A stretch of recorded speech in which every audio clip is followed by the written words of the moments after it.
This is Dr. Grande. Today's question is, can I offer an update on the case of Carlee Russell? Just a reminder, I'm not diagnosing anybody in this video, only speculating about what could be happening in a situation like this. If you enjoyed this video, please like it, subscribe to my channel, and consider supporting me on Patreon.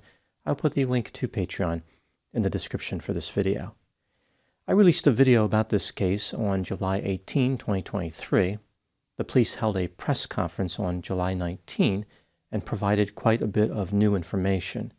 First, I'll go through the background of this case, offer the complete timeline including the updates, then offer my updated analysis.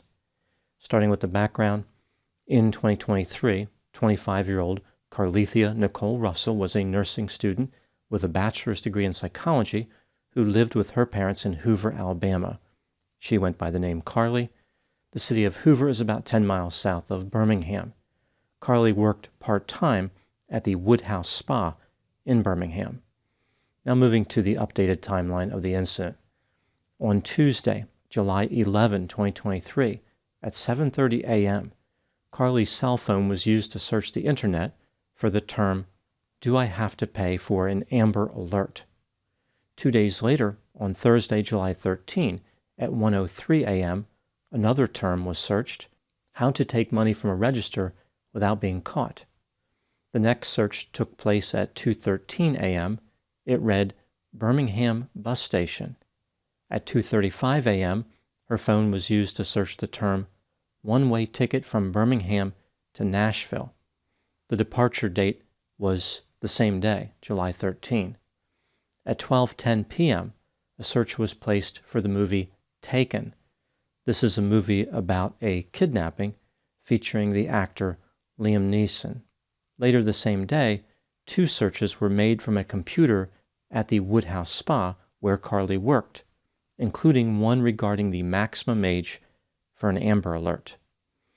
While Carlee was at work, she was captured on video surveillance concealing a dark-colored bathrobe, a roll of toilet paper, and other items owned by her employer.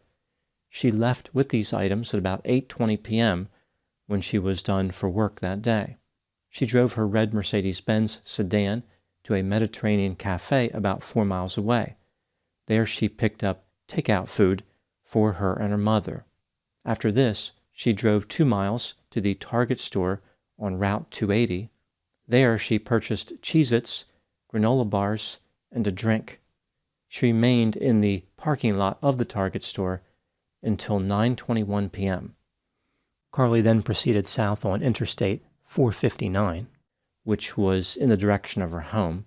While in her Mercedes, Carlee used her cell phone to communicate with people who were known to her. At 9:34 p.m., Carlee placed a call to 911. She told the operator that she saw a child walking alone on the side of Interstate 459. She believed the child was male and was 3 to 4 years old. He was wearing a t-shirt and may have been wearing a diaper. During the time that Carlee was on the phone with 911, her vehicle traveled about 1,800 feet on the shoulder of the interstate. Eventually, the Mercedes came to a stop. The surveillance camera captured her vehicle with the hazard lights activated. At about 9:36 p.m., Carlee called her brother's girlfriend and ostensibly checked on the mysterious boy. According to Carlee's mother, the brother's girlfriend heard Carlee direct the question, "Are you okay?" at the child, but did not hear a response from the boy. Moments later, she heard Carlee screaming, followed by an open line. There was only the sound of traffic. Carlee's mother called 911 and told this story to the police. The police arrived at Carlee's vehicle on the side of Interstate 459 within 5 minutes of the call that Carlee placed. One of Carlee's doors was open and the engine was running. Carlee's cell phone, hat, and wig were on the ground, and her purse was found inside the vehicle. The takeout food from the Mediterranean cafe was in the vehicle, but the robe, the roll of toilet paper, and the items that Carlee purchased from Target were not in the vehicle or anywhere in the area.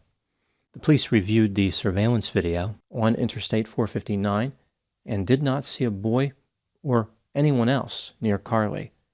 No other vehicle stopped, and no one else called 911 to report a boy walking along the interstate. In the video, Carlee could be seen exiting the driver's side of her vehicle and walking around the back to the passenger side. She was missing for about 49 hours. Carlee banged on the door of her parents' home on Saturday, July 15, 2023, at about 10:44 p.m. Based on other reports, Carlee may have called her parents from a Red Roof Inn not long before this, but the police did not talk about this in the press conference. The police said that video surveillance in the neighborhood captured Carlee walking alone on the sidewalk. She arrived at her parents' home on foot. Carlee was taken to the hospital, treated, and released. Here's what Carlee told the police about what happened. She was traveling on Interstate 459 and saw a toddler on the side of the road. She called 911 to report this. Carlee stopped her vehicle and exited to check on the boy. As she was doing this, a white male with orange hair and a bald spot came out of the trees and mumbled that he was checking on the baby.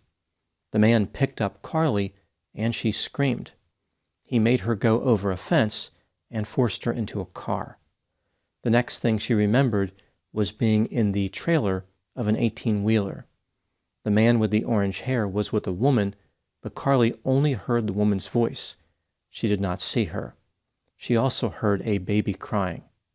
Carlee somehow escaped, was recaptured, and was placed in a car.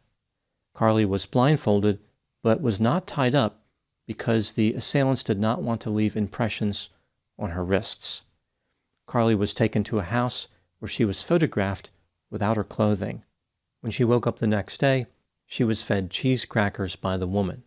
At some point, she was moved to a vehicle and managed to escape for a second time, this time into the West Hoover area. She ran through a lot of woods until she came out near her residence. There was a tear on Carlee's shirt, she had a small injury to her lip, and she claimed that her head was hurting.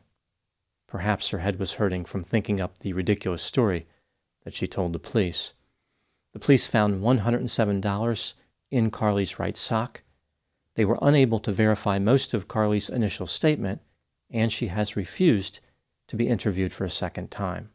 At the press conference, the police indicated there was no reason to believe there was a threat to public safety related to Carlee's case. Interestingly, there was a brief mention in the press conference about other internet searches that Carlee made that may indicate her state of mind, but the police have decided not to release those at this time. It sounds like they know what Carlee's motive was. Perhaps the police are trying to avoid embarrassing Carlee any further, but police officers usually don't worry about such things. Perhaps they are withholding the more embarrassing searches to persuade Carlee to give a second interview. They did not say that they were using that tactic, but I wonder if that's what they were thinking. Now moving to my analysis. During my initial video on this case, I talked about how I thought it was unlikely that Carlee Russell was kidnapped. It was clear from the video on the interstate that there was no kidnapping. There was no boy on the side of the road. There was no evidence that anyone else was there. There is no way that Carlee could have seen a boy at night on the interstate from 1,800 feet away. Maybe the boy was running along the shoulder and she was keeping pace with her vehicle, like the boy had superhuman strength and endurance. The new information released at the press conference only adds more evidence supporting the idea that Carlee Russell was not telling the truth. Carlee's internet searches appear to predict a kidnapping. I doubt this was a coincidence. She claimed that she was abducted by a man with orange hair and a bald spot. Not many people have orange hair, and most people do not have bald spots. She managed to escape, but the perpetrators refused to tie her up because they were worried about leaving marks. That seems pretty convenient for Carlee. It's a way to explain why there were no marks. Carlee managed to escape for a second time and just happened to end up in her neighborhood after running through the woods. She removed items from her employer and purchased items at Target. All of these were missing from her vehicle. Did the kidnappers take the bathrobe, the toilet paper, and the food from Target? With the kidnapping story pretty much ruled out completely, this leaves only two other theories. Carlee fabricated the entire story, or Carlee had some type of mental health episode and did not know what she was doing. Let's take a look at the evidence both for and against the idea that Carlee purposely created a hoax, starting with the factors supporting this theory. Carlee's first suspicious internet search occurred 2 days before she went missing. This was the one where she was curious if she would have to pay for an Amber Alert. This search suggests that she was planning on missing and did not want to be financially responsible. If Carlee was having a mental health episode 2 days before she went missing, how did she function for those 2 days without being detected? Nobody noticed that something was different with her behavior? Early on the day she went missing, Carlee searched how to take money from a register without being caught. She was interested in a dishonest activity, and the search indicates an appreciation of the difference between right and wrong. Carlee was curious about buses leaving to Nashville on this same day, as if she knew she would not be in her vehicle. Carlee developed an interest in a movie about a kidnapping, and once again expressed an interest in an Amber Alert. This time it appears as though she wondered if her age would qualify her for an Amber Alert. So, again, she wouldn't be financially responsible if no Amber Alert was ever issued. When Carlee removed items from her employer and purchased items from Target, she appeared to be preparing for something. These items were not found in her Mercedes-Benz when she left it on the interstate. On the 911 call that Carlee placed, the one where she falsely reported seeing a boy along the interstate, she appeared to be acting with a purpose. There is no evidence from this phone call that Carlee was disoriented, incoherent, or otherwise impaired. After Carlee showed up at her parents' house, she lied to the police about being kidnapped, or at least it appears as though she was lying. She provided a story that was as nonsensical as it was detailed. Again, she appeared to be acting with a purpose, and she was coherent, not like somebody who was disconnected from reality. Carlee described an attacker with orange hair and a bald spot, almost certainly knowing that the police would never locate a suspect matching that description. Coincidentally, she was also unable to identify the female conspirator. This appears to be consistent with the idea that Carlee wanted to fake a kidnapping, but did not want other consequences to occur. She did not want to pay for an Amber Alert, and she did not want anyone to be falsely arrested for the kidnapping. It is unlikely that any expression of mental health symptoms would adequately explain the complexity, sophistication, organization, and style of Carlee's behavior. Now moving to the factors contradicting the theory that Carlee purposely perpetrated a hoax. So these would be factors which support the existence of a mental health episode. Carlee was heard on the telephone asking the question, "Are you okay?" to an imaginary boy. Maybe this boy was a hallucination. Reportedly, Carlee appeared to be in a bad mental state when she showed up at her parents' house. That's pretty much it for factors contradicting the theory that Carlee perpetrated a hoax on purpose. When considering all the evidence, do I think that Carlee deliberately fabricated the kidnapping story? Yes, I believe that she did. As far as Carlee's motive, there is no way to know for sure, but I will offer my theory. This is just my opinion. When someone fabricates a story like this, usually there are only three possible motives: monetary gain, to hide behavior that was occurring during the time of the fake incident, or to attract attention. Carlee is not going to make any money from this story. Her actions do not appear to be designed to hide her behavior for the 2 days that she was missing. It doesn't seem as though she even knew for certain where she was going to end up.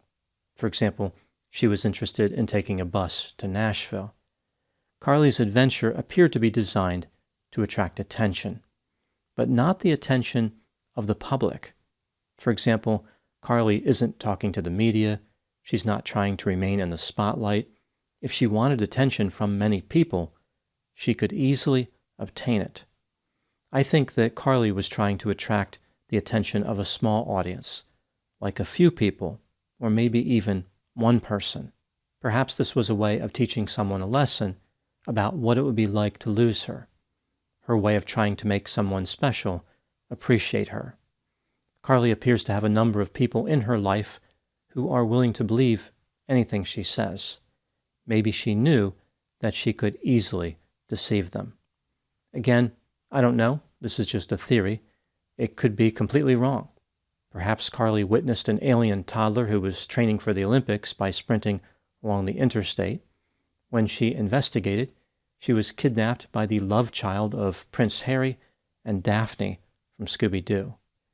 Moving to the last question, should Carlee Russell be charged in connection with allegedly falsely reporting a crime? Based on the information available at the time making this video, yes, I think she should be charged. But I don't see this as a jail time case. This is an opportunity for the justice system to teach Carlee a lesson without destroying her life. Carlee is going to have a rough time going forward, even without potential charges. For example, every time a prospective employer searches her name, she is going to have a lot of explaining to do. Now moving to my final thoughts. I was thinking that Carlee could use this opportunity to write a screenplay for a new movie based on Taken. It could be called Fakin'. In this movie, Carlee could offer a warning as compelling as the one in the original movie delivered by the actor Liam Neeson. After talking about having a very particular set of skills, Carlee could say, "I will look for you, I will find you, and I will give you Cheez-Its." Those are my thoughts on the case of Carlee Russell. Please put any opinions and thoughts in the comment section. They always generate an interesting dialogue. As always, I hope you found my analysis of this topic to be informative. Thanks for watching.